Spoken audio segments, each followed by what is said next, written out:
여러분 평안하십니까? 오늘도 말씀과 함께 주님의 은혜 가운데 거하시기 바랍니다. 오늘 말씀은 잠언 20장 1절부터 15절입니다. 말씀 묵상입니다. 우리가 성공적인 인생을 살기 위해서는 피해야 할 것들이 있습니다.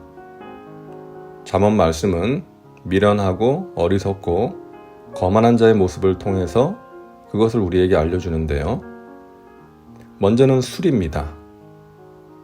포도주는 거만하게 하는 것이요 독주는 떠들게 하는 것이라.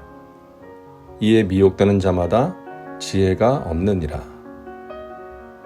이스라엘 사람들에게 포도주는 술이라기보다는 음료에 가까운 것이었습니다.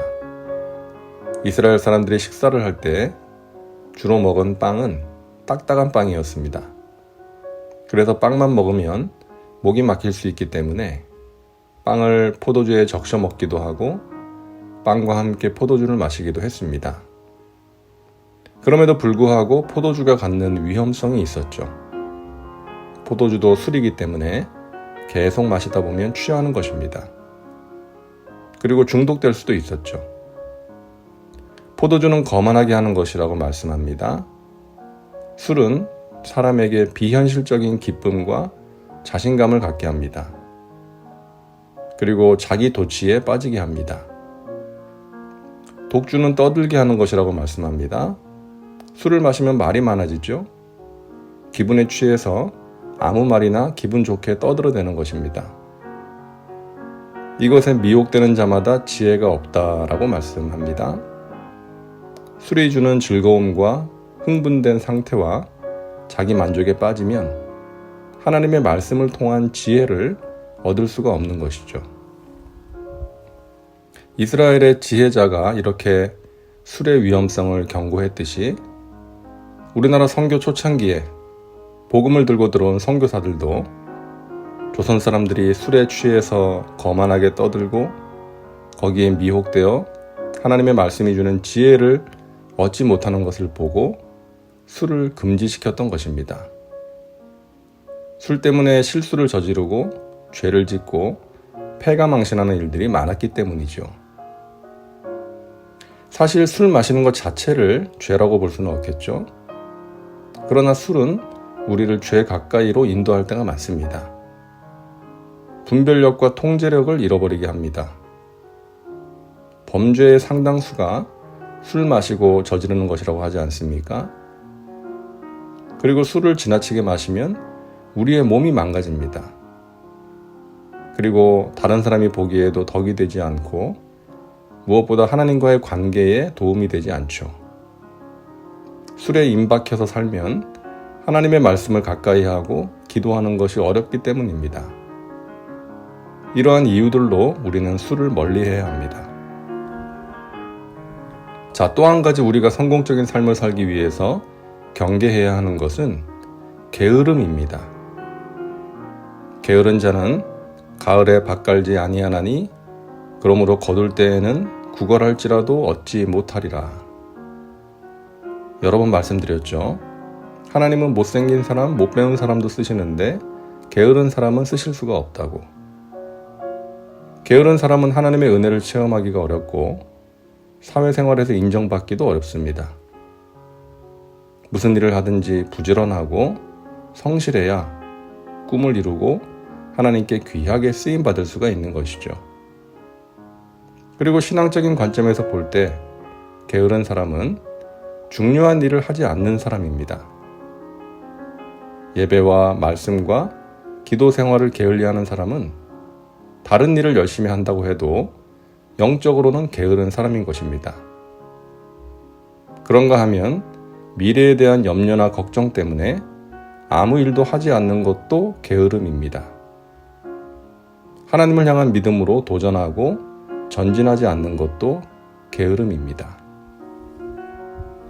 예전에 PGA에서 맹활약했던 최경주 선수는 노력하는 선수로 유명했죠. 매일 연습을 하는데 하루 평균 1000개의 공을 친다고 했습니다. 오늘 999개를 치고 내일 1001개를 쳐야지, 이런 생각으로 골프채를 내려놓는 순간 성공은 내 곁에서 멀어진다라고 생각하면서 자기 자신을 채찍질했다고 합니다. 최경주 선수가 어느 대회에서 우승했을 때 기자가 물었습니다. 당신의 우승 요인이 무엇이라고 생각하십니까? 라고 질문했을 때에 최경주 선수는 머뭇거리지 않고 자신이 가진 신앙이라고 대답을 했습니다. 골프 연습장에서 하루 수천 개씩 공을 치면서 연습을 하다 보면 그만두고 싶다는 생각, 쉬고 싶다는 생각이 여러 번 찾아온다는 것이죠. 그때마다 하나님이 나를 보고 계신다라고 생각하면서 다시금 최선을 다했다는 것입니다. 자신의 노력만이 아니라 자신을 지켜보고 힘주시는 하나님이 계셨기에 자신과의 싸움에서 승리할 수 있었다고 말했던 그런 기억이 납니다. 그렇습니다. 하나님을 믿는 우리는 무슨 일을 하든지 그 일이 하나님께서 나에게 맡기신 일이고 내가 그 일을 어떻게 감당하고 있는지 하나님께서 보고 계신다는 믿음으로 최선을 다해야 합니다. 잠언 말씀이 여러 가지를 교훈하고 있지만 오늘은 우리가 피하고 경계해야 할 것 2가지를 묵상했습니다. 술과 게으름, 우리를 뒤로 물러가게 하고 넘어지게 만드는 것들입니다. 오직 성령으로 충만하여 유혹을 이기고 하나님께서 베푸시는 은혜와 평강을 누리며 살아가는 지혜로운 사람 되시기를 바랍니다. 다음은 말씀 적용입니다. 오늘 말씀을 통해 당신에게 주시는 메시지는 무엇입니까? 당신 자신과 삶에 구체적으로 적용하시기 바랍니다. 이제 기도합니다. 사랑과 은혜가 풍성하신 하나님, 오늘도 말씀과 함께 살게 하시니 감사합니다. 술 취하지 말라, 이는 방탕한 것이니 오직 성령의 충만을 받으라고 하셨습니다. 우리를 거만하게 하고 떠들게 하는 술을 멀리하게 하시고 하나님의 말씀을 통한 지혜를 사모하고 그것을 기뻐하게 하여 주옵소서. 게으르지 않고 부지런함으로 주님의 일에 열심을 내는 믿음의 백성들 되게 하옵소서. 예수님의 이름으로 기도하옵나이다. 아멘. 오늘도 말씀과 함께 은혜 가운데 거하시기 바랍니다. 여러분 사랑하고 축복합니다.